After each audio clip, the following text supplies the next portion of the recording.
I am very glad to say that today I have on my podcast the Indian swimmer Anshul Kothari sir. He is one of the very few athletes who has made it to the international level in sports and also has 2 degrees from elite institutions of India, BTech in computer engineering from SVNIT and also an MBA degree from ISB, the Indian School of Business, Hyderabad. He also recently received the Distinguished Alumnus Award from SVNIT and he was the youngest among all who received it. We are going to talk today about his journey in swimming, physical fitness, mental fitness, and also some general questions about sports. Also, if you want to know his achievements, the medals and trophies he won, check his Wikipedia page which I have given in the description. Also, check his Instagram account which I have linked in the description if you want to get some real inspiration, especially for sports.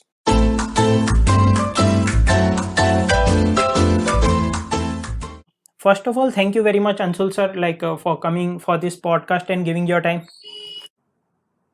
Hi, Karan. Thank you for inviting me for the podcast. Thank you, sir. Sir, we'll directly jump to the question. So, first question which I wanted to ask you was when did swimming came into your life? Like, how did it started? So, I started swimming when I was 8 years old, and it happened by an accident.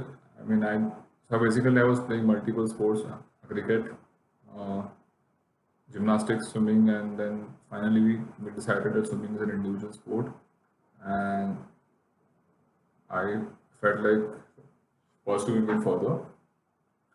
And like even my swimming coach with whom I learned swimming, just how to swim, and he also said that I have some talent, and he told my mom and dad that if you put your kid into swimming, he'll be a good swimmer. It just had, I won't say accident, it just started with me going to learn swimming as a normal learn to swim summer camp. And from summer camp, we probably, coach said that put him into competitive swimming, so we transitioned to that. So, sir, you started swimming at 8. So, when did you felt that you can make it your career in swimming, and when did you decided that you are going to make your career in swimming, and what was the reaction of your parents or the society? I think um, kept on swimming till my 12th standard, and I was just swimming for love of the sport, and it wasn't anything planned that I want to take this up professionally. It was for me, education was more important, and my family as well. So we made sure that education is not suffered at any cost. And in that, when I was around 16 and 17 in my 12th standard, I wasn't that great a swimmer. But so that I gave up, I started giving my engineering entrance exams and I qualified to AIEEE and I enrolled into NIT Surat. Actually, I had two options. I had even qualified to go to BITS Pilani, and so I had to choose between BITS Pilani and NIT Surat. But I think at that same time I still wanted to swim, so which is the reason I chose not to go to BITS Pilani and I chose to come to SVNIT since my home was here. So it would have been made easier for me to swim as well as study together. And then in my second year of my college, I um, was selected for the Indian team, and I think that was the validation I needed. That okay, I can probably pursue swimming full time after college is done. So, you said you took NIT Surat, so you could give a good time to swimming. So, you were brought up in Surat, during your school days. Yeah, Surat is my hometown. I started swimming here only, so it was easier for me to train here and study at the same time. Yes, ma'am. So, you got into NIT Surat, so definitely you studied hard during your 11th, 12th, and AIEEE days. So, I wanted to you said swimming was a little bit you were doing swimming during these days, or it was completely off. No, so I was still swimming. Maybe in the 12th standard, I didn't swim for like, let's say, 4 5 months during the time of board exam and the entrance exam. But otherwise, I was always swimming and studying and managing both academics and swimming simultaneously. And I ensured none of it suffered. Sir, similar type of question, but during your engineering and MBA, how did you like manage the academics with the swimming? And also, I wanted to ask, like, how did the college authorities supported you? Let's talk about engineering first. It was a more difficult period because we had like what, yeah, I had to study. I mean, see, engineering is like 4 years, and so there was a time when I was giving exams on one weekend. And every alternate weekend would be like either exam or test or some some kind of lab submission or anything. And every other alternate weekend was to be swimming competition. So I mean, it was difficult to balance, but not impossible. And I had to give up on some social activities, and which is how I could manage both of it. And college authorities were always supportive, and um, I mean, I also ensured that I did not miss many exams, and even if I missed, uh, um, so I used to give my exams with people who had missed due to illnesses. So I have not, I've never taken a free pass. I've always like given the exams and not bunked practicals or not bunked anything else. But so like in keeping the rules of the college in mind, I had balanced my swimming. So there were some competitions which I had to sacrifice also, and did it. And I mean, an MBA was a bit easier to manage because it was a 1 year course. It was hard. It was very fast course. It was not much time. But again, I had the experience of managing academics and swimming for 4 years. So this 1 year felt more easier. And again, I ensured that I did not miss any exams because I had gone to study there. So, and fortunately, none of my competitions and exams clashed. So, which also helped that I did not have to choose between any of the one. I could manage basically. Okay, sir. So, like during engineering, also it was not like if you are like you are seeing like career in sport, but you never completely rely on it. Yeah, because I wanted to study. I was always keen for education and I was always interested to do something. I mean, study. I mean, I was very much interested in computer engineering at that point of time. So I ensured that I finished the course and I didn't skip it midway in terms of swimming. So, like you said, social activities. So, I think like maybe roaming around with friends or partying and all those things. Yeah, so I had to miss up a lot of social uh, activities like going for a movie, birthday parties, hanging out in canteen, or even I have missed my family weddings. A lot of all this stuff, I didn't have much time, which is fine. I was okay with it because I was getting something bigger in return. So, like when you look back now, like you feel that it was all worth it. Yeah, definitely. I mean, it was all worth it. As I have always believed that because if you want to achieve some big goal in life, you have to sacrifice the small things. Sir, just a question came into my mind. Like, if today you were doing engineering, like social media has grown up. So, while managing the swimming and the engineering, would you like suggest someone to use social media, or it is not suggestible? I mean, I was very lucky. I didn't have a smartphone also till I finished my engineering. So, and people had smartphones, but I did not buy till I was done with my engineering. So, which was a good thing. I did not have any distraction. And my social media use was very, very limited. So, I made sure I didn't use it every day or something. Which is what I think today everyone, not only students, are using social media a bit too much. I mean, if it's helping your business or if it's helping you grow your brand, it's fine. But if it's anything else, just time pass activities on social media, I think it's a waste of time and students should not, I mean, I would say limit the use of social media. Yes, sir. So I think like nowadays it's also becoming a big game of numbers. Social media is a fog. The reality and social life is quite different. So, and I think social media is a big reason why there are more mental problems now. mental health issues now because people are comparing with each other, left, right, and center. At every single opportunity, every small opportunity, people are busy comparing themselves. So I think mental health issues have were there before social media as well, but I think after social media, they have just accelerated. Yes. So like if we now come to the physical fitness part, so I wanted to ask like what is your daily routine? Like how many hours do you swim, and how many hours do you give to physical fitness other than swimming? So I swim like 4 to 5 hours a day, and I every alternate day I spend around 2 hours in the gym. So I think that's pretty much about it. But it's like around 9 sessions of swimming in a week and 4 sessions of gym. So it's around 12 to 14 sessions of training in total. Can you tell a bit about your diet, and how often do you have cheat meals? And are your sleeping hours fixed and planned, or what?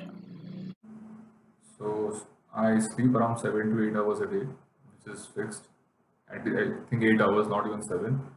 And my diet is a mix of carbohydrates and proteins, and I balance it and ensure I don't eat any processed sugar or any fried and oily food. And that's pretty much about it. And I make sure I have my salads and fruits, get my vitamins and fibers from that. Maybe it. I mean, I don't have a fixed frequency for it. It depends on my what my body and mind is craving at that point of time. But maybe like once in a month.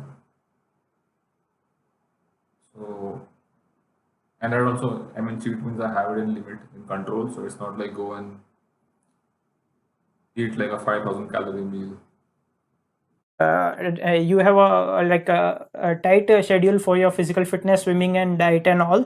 So like for that definitely one requires a good mental fitness. So my now moving on to the mental fitness part, I wanted to like ask you, like you said you have 9 sessions of swimming, you swim for 5 hours daily and have gym for 2 hours every alternate day. So, how do you get that mental strength to do this every day, and from where do you get that motivation? I mean, so it's first of all, you have to like what you're doing. So for me, it was pretty much clear that I like swimming and I was very much enjoying it. And second thing was when you have a big goal in any activity or in any life, big goal in life, you have to understand the process required to achieve the goal. And when you kind of understand what is required, you make a plan and you kind of execute that. And I would say you have to be really disciplined and determined and not uh, get bored of doing something. You have to put a lot of heart in doing what you want to do. And as well, you should not lose motivation from your failures, so which like, often happens in the sport.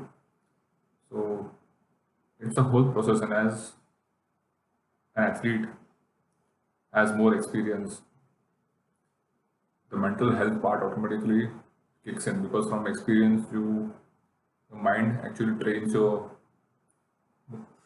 I mean, you actually train yourself from those experiences, and you take lessons from them, and at the same time you do meditation and visualization, calm your mind when you feel your mind is not calm. And I mean, that's pretty much what I do.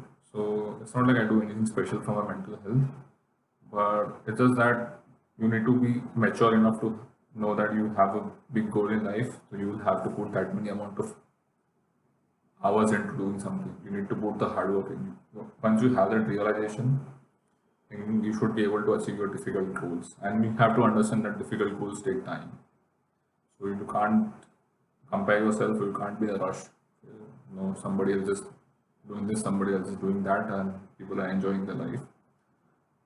You need to do what you have to do. So that's the most important thing. Just a cross question came into my mind, in studies sometimes we see that a person studying for 3 and 3.5 hours will get like achieve good marks than someone studying for 5-6 hours. Can that be true for sports, or it can't be? Sports definitely improves concentration power because mind also, your body also needs some activity. And when you're playing a sport, you train your mind to do the stuff in a limited amount of time. And also, I mean, it's not about how many hours you put in for studying, it's about how much you are learning. If you understand the concepts and the reasons behind learning something, time isn't an important thing to factor in that. So, and see, everybody is born with different amount of intelligence.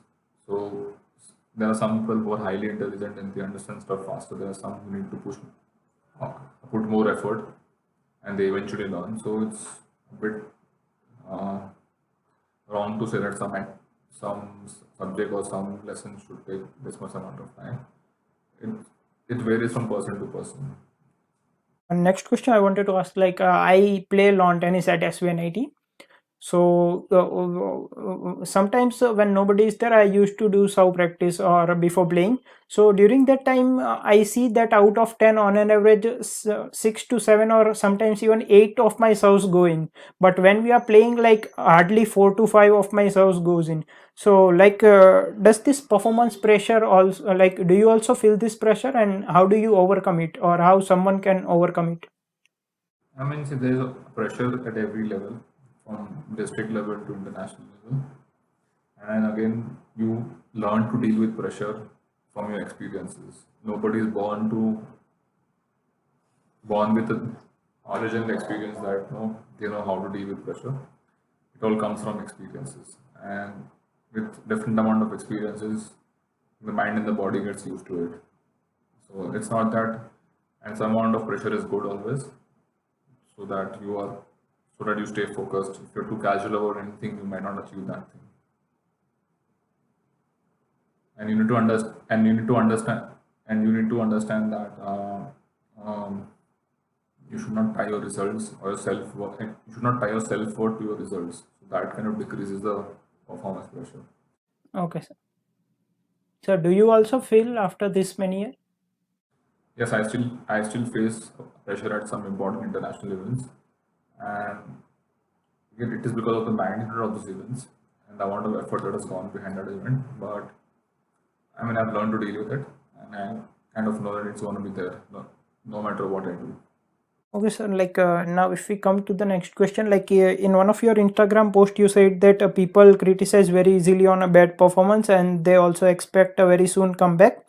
And sometimes they also do not see that the difference is just a fraction of second. In another post on your Facebook account, you said that people have asked you so many times that what do you do apart from swimming? What is your main job? So, how do you deal from these things, and does it worry after these many years in this profession? I mean, I never really bothered about those questions. Obviously, from time to time, it used to annoy me a little bit. But then it is more due to, it is not my fault, it is because of the lack of awareness of professional sports in India. People are just aware about cricket. So when this awareness spreads, I think people will be more cognizant of the fact that even sports is a full-time career. And I see that mentality has changed from, if you compare the last 10 years, lot has changed. We are winning medals in a lot of other sports other than cricket. We are winning many Olympic sports. We are doing good in sports like badminton, wrestling, boxing, shooting, etc. So, and a lot of people are also participating in non-cricketing sports, which is good. So I think once the awareness is raised, people would understand more. So I don't blame them as well. So, but it happens time to time, and I don't think it really bothers me from doing what I want to do. It from where does this lack of awareness come? Can we increase by increasing the sports at school level, or? I think that has definitely happened in the last 10 years. Sports at the school level has increased a lot, and that's one way of getting awareness. Other way of getting awareness is having your international events of your non-cricketing sports, being broadcasted on television, which can help people sitting from their homes and understand that okay, this is also a sport.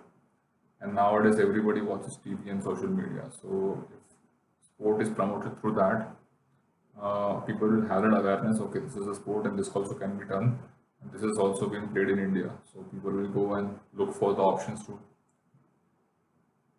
learn the sport and try to understand where is a coaching available for which sport. And nowadays, a lot of coaching centers for the Olympic sports have come up in various cities. So it's definitely an improvement from the last 10 years, but a lot needs to be done. But okay, we are on a good path. Sometimes like from like students, as a student, we get bored from our daily routines of study, and we like take a break for one day to like break the routine and come back. So does it happen to you in swimming? Like, do you get bored from the daily fitness and swimming routines? It doesn't happen because I keep myself busy. So when I'm not swimming, I keep myself busy reading different types of topics, current affairs or non-fiction books or anything about business, economy, etc. So it is important to have a life outside swimming or life outside your main career, basically for everyone who's listening to this. That's how you can have balance in your life.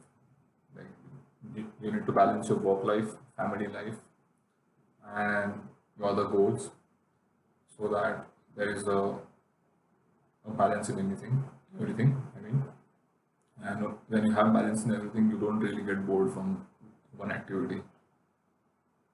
I wanted to ask you, like, does sledging like affect you now, and how do you handle it? Though it doesn't affect, and we don't have much sledging in our sport, so it's I mean almost non-existent. It doesn't really bother me. When I play tennis, sometimes when the game is on, like people can say that today the tennis is very wet and it's slippery and all that. So sometimes it gets on my mind, and while playing, I know that it's not that bad, but still it affects. So how can one overcome that? I mean, you have to focus on what your game is rather than focusing on something outside your game. You need to worry about the basics of your game and do your basics right, and just worry about doing that basics right and the execution of that basics. So, sir, like now coming to your MBA part, like you are already in internet, you already made it to the international level, and you are representing India from years. Then, what made you took like what took you towards doing an MBA? I mean, there's a limited time for which humans can pursue sport. There's always an age for that, and I was always cognizant of the fact that after a certain age, I need to stop my sport and do something else for my career. And doing an MBA and getting into the business side of the things was what on my mind, and that's what I had all my interest in, which is why I did my MBA degree, keeping the future in mind. Okay, sir.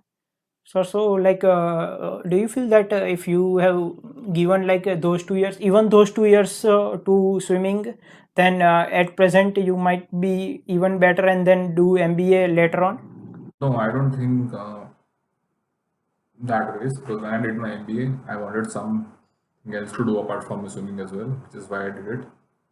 And I don't think it would have anyways helped if I had spent the extra time doing sport because even when I was doing MBA, I was training full time.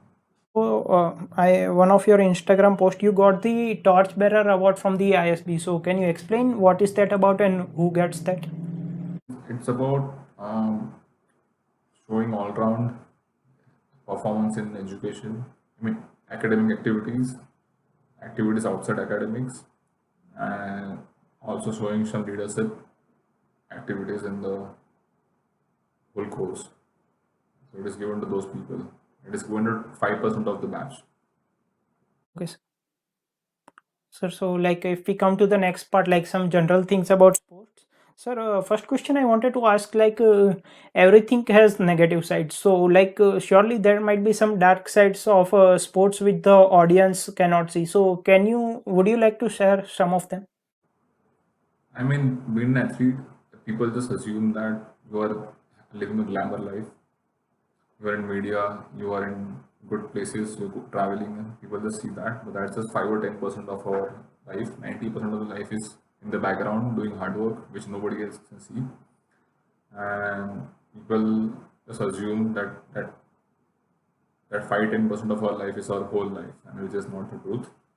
The 90% of your life is working hard, waking up in the early morning at 5 a.m. and doing workouts, sacrificing your social life, and missing out on things which normal teenagers and other kids do. And at the same time, other dark side is that life after sport is uncertain, and you need to be prepared for that, because we are not a nation where you can make money from doing a sport which is not cricket. So people need to keep that in mind and prepare for that as well, and look into long term as well. Like you said that after sports life is not very much certain, so like after making it to the international level, is it not easy to get into, let's say, commentary or coaching somewhere? So it's not coaching is something. It's one of the options which people can do, but it is not something I wanted to do. And as far as the commentary is concerned, it's only there for cricket. For like every other sport, it's not much of a valid career option. So you need to decide what you want to do. It could be education, it could be business, it could be coaching, it could be anything what you want to do, but you have to keep that in mind that there is life after sport, and you need to be prepared for that. Yes, sir. Sir, so like one more question I wanted to ask related to this is branding is like a uncertain thing in a sports person life, or Yeah, see, all that thing has come now, and it is not available to everyone. And only a few people can make some money out of the social media branding, and also the brands are more about chasing famous people, and that also results that most of the sponsorship are only with sports like cricket or badminton or tennis. So not every sport gets equal attention, and not every sport has equal amount of sponsors and equal amount of money.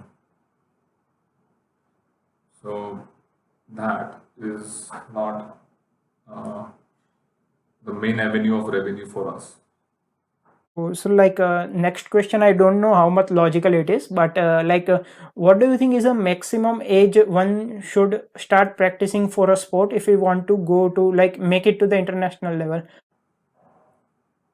I think when you are around 8 to 10 years old, you should be playing multiple sports, but by the age of 12 to 14, from the age group of 12 to 14, you need to really decide which sport to play. Your initial year of sports from like 6 to 10 years, you should play whichever sport you can play so that your body is fully developed, all your muscles are developed, and maybe then when you're 12 or 14 years old, you can choose one sport and uh, focus your next 10 years on that. Sir, so like one thought came into my mind, like some we see that sports person starting at the age of 8 or 10, and we see them at the age of let's say 18, 20, 22 in international sports.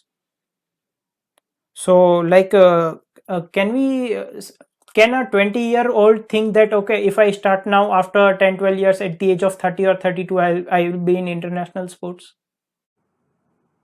It depends on how much financial resource you have, and also depends on your talent, and getting uh, into the international level after the age of, let's say, 26, 27. It's a difficult path, and probability is less. So there are people who have done it. So I'm not saying it's impossible, but the probability is still less. The number of people who achieve that are still less. So So like next question which I wanted to ask was like your favorite swimmer and a sports person from other than swimming. I think Michael Phelps is my favorite swimmer, and from other sports I like Roger Federer. Okay, sir. Sir, I just forgot to like if we add one question to the previous one, like the age factor. I have heard one line from two, three sources that it's difficult to compete with the upcoming generation. So, how much is it true? And if it is true, like why it is true? I mean, that's true for all generations. I mean, whenever you compete with 10 years, whenever you compete with someone 10 years older than you, it's a bit different. That person might beat you with experience, or the reverse might happen. Let's say in a very brute physical sport, the younger people have advantage. But in technical sports or sports where there's a lot of skill, like tennis or like even table tennis, tennis, wrestling, the experienced people definitely have an advantage how to control the match. The next thing I wanted to ask, like, advice would you give to like upcoming athletes, especially who are struggling now, maybe financially or in some other way? I mean, see, for the financial part, I don't really have an answer because everybody's financial situation is different. So we need to be cognizant of that fact and um, I mean, ensure that you have a life outside your sport from where you can generate some income, be it coaching or be it education or be it a government job. So that is one part. And people who are struggling performance wise, you just need to work hard, learn from your failures, focus on the techniques where you are making mistake, analyze your videos now, which is much easier to do, and watch over the internet, watch what other people are doing, what the international people are doing. So all that knowledge should be able to guide you what changes you have to make, and once you implement those changes, you should see an improvement in the performance, and you should keep patience no matter how much time it takes. But you need to understand the processes well, and it's not about hard work; it's about smart work. You need to understand what is going wrong and then change that thing. You just can't keep working without knowing what's wrong. Are these videos teaching on YouTube, are those reliable, or is it necessary for one to join a physical coaching? I mean, physical coaching is the best option. There's no substitute, as there is no substitute for university coaching. You just can't learn everything online. There's a reason why systems existed. Online can only supplement the physical teaching. It can never substitute it. Like some advice to the parents whose children want to make career in sports? Um, I would say don't pressurize your kid too much. Just let them follow the sport and let them fall in love with the sport. In that ways, they can achieve a lot when they are old enough, when they're in the 20s. Yes, in their peak time. So don't pressurize till the age of 20 and let them go at their own pace. Everybody has different time of success. And for the kids, you have to understand that success will not come easily at national and international level. You need to work hard for 10 years and then maybe kind of worry about results. And there is no substitute for hard work. There is no shortcut. We are living in an era of smartphones where everything happens at the click of a button, but certain things need a lot of hard work and it is not a fast process. So you have to keep lots of patience and faith in yourself and have the self-belief. Sir, so like I wanted to ask you one more thing, like is it necessary to involve running in the physical routines for sports like, let's say, swimming, tennis, or volleyball or badminton? Because, sir, for instance, if I want to play tennis for 4 hours efficiently, one way is I can during my practice session play tennis for 5.5 hours, so that I can play during a match 4 hours efficiently. So can we see from that point of view, or doing a proper running is required? I think running is required for runners. For others, you need some strength in the legs and the arms depending on your sport. And need to work on your endurance in the gym and work with a fitness trainer. And it doesn't mean that marathon people who run 42 kilometers can play good tennis. So it's about mastering the skills and the technique. It's not about it's, I mean tennis is not a sprint and you don't have to go and sprint while hitting a ball. So you need to worry about putting the ball in right places and the other, I mean, same for every sport. Skills and the techniques of those particular sports are more important. Fitness part can be achieved in the gym, where you can focus on different aspects. Strength is one aspect, endurance is one aspect. So depending on all those aspects, you can uh, work around it and achieve your goals. So, like, if someone increases his stamina or the fitness in the gym or while playing that particular sport, it is not necessary for him to, like, especially run and do the thing. No, it's not necessary. Sir, your FB cover photo, it is says that what you seek is seeking you. Can you, like, explain a bit that? I mean, it's just a quote from the poet Rumi, and I think it's a famous quote, but I think I have put this quote long back. I don't even remember, maybe 5, 6 years back. I haven't changed it. And I've always believed that a person is born on the planet with a purpose which is not decided by us, which is always decided by the universe. And the universe, in some ways, kind of leads us to those purpose and those goals. I mean, there are people who are born to become a scientist, there are people who are born to become an athlete, and the life incidences guide you to that goal. And you don't really have a choice, even though you have a free will, but you don't really have full freedom of choosing what you want to do, because ultimately you end up doing what you are meant to do. Sir, so last question from my side, and then we'll move on to the questions which are asked by the viewers. Sir, some good memories from SVNIT if you like to share. I mean, I think my best memory was memories with studying with my friends and people whom I'm still friends with, and it's good to see that those people have also reached and achieved success in life, and they are also working for top companies in USA at the headquarters. Some are working at the headquarters, and some are working as top researchers. So it's always good to see success of your friends as well. That the memories of SVNIT still remain even though we are out from SVNIT, because SVNIT is something which connects all of us even now. Okay. Sir, so, like, now we'll come to the questions which were asked by the viewers. Sir, so Yash Pathak wants to ask that what changes do you make in your diet in the particular week when you are having the swimming competition than your regular diet? So I start eating more carbohydrates, and it's a term called carb loading, so that body is the body stores carbohydrates in the form of glycogen, and you can use those energies when you need extreme efforts during the race. And I also sleep more when the competition is nearby to give my body an extra rest. And yeah, that's pretty much about it. I don't really have too much sugar when the competition is there. Sir, so one question, one of my friends DM'd me this. He is saying that he is now around 100 kgs and he gained around 35 kgs in the last 2 years while he was preparing for the entrance exam, engineering.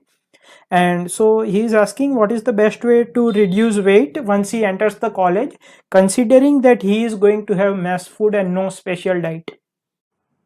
I think you need to control the carbohydrates, cut down on oily food, biscuits, sugar, soft drinks. So when you cut down on junk food uh, and eat just the healthy food, which is made in, which is, I mean, I know mess food is not too tasty, but you need to limit your junk food, and you need you need to eat the healthy food, which is not too spicy, not too oily, and maybe control on your cheat meals. And you need to understand the weight you have put on is not going to go soon, so it will take around 2 3 months for the weight to go down. So have that patience and keep working, and also do some exercises, at least 1 hour of exercise, which is either walking, running, or gym, or any sport, whatever your body and mind feels like doing it. So, like, the next question, sir, two of them, Jai Chawla and Tarun Kumawat, have almost the same question. They are asking that Jai Chawla is asking how to stay motivated for daily exercise. I sometimes skip a day or two, And Tarun is asking, how can we continue weight training in the same room despite being demotivated? I mean, everybody's motivation levels are different, and if you care about your goals, you will be very motivated. And at time to time, you have to take small breaks.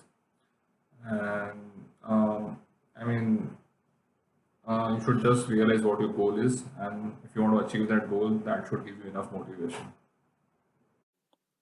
So one last question from the viewers. Shankhanil Borthakur is asking, in India, sports is still given less priority than academics. In how can even in such environment one can grow as a sports person? It is still much better situation than what it was 25 years back. So we need to do what is in our hands and not worry about other things. And once we achieve something, I think everything comes to us. The media attention and everything will come. And first, we have to prove ourselves and perform. Then we have to worry about what we are getting and what we are not getting. Sir, so like one question just came in my mind. This is the last question I wanted to ask. Like sometimes the negative energies come, like mm, uh, let's say like something bad happened to you and you are angry, or you like someone did bad. So does the negative energy like can you fuel it in sports to get a positive results? Like for academics, I don't think it works because with an angry mind it's difficult to study. So I think with an angry mind, it's difficult to pursue sport also because, okay, a bit it can help you release your anger in a physical activity, but still you won't be able to give your best performance because your mind is not focused. Your best performance will always be when you are in control of your body. And when your mind is in control of your body and in sync with the body. When your mind is angry, it's not sync with your body. So you don't really get the best performance out of it. Obviously, you can channel your negative energy into the physical activity and kind of release it out from your body, which should help. that was all, sir. Thank you very much for giving your time, and I would request if you can just ask the viewers to subscribe the channel. Thank you for the podcast, and please subscribe to Karan's channel for the upcoming podcast. Have a good day, everyone.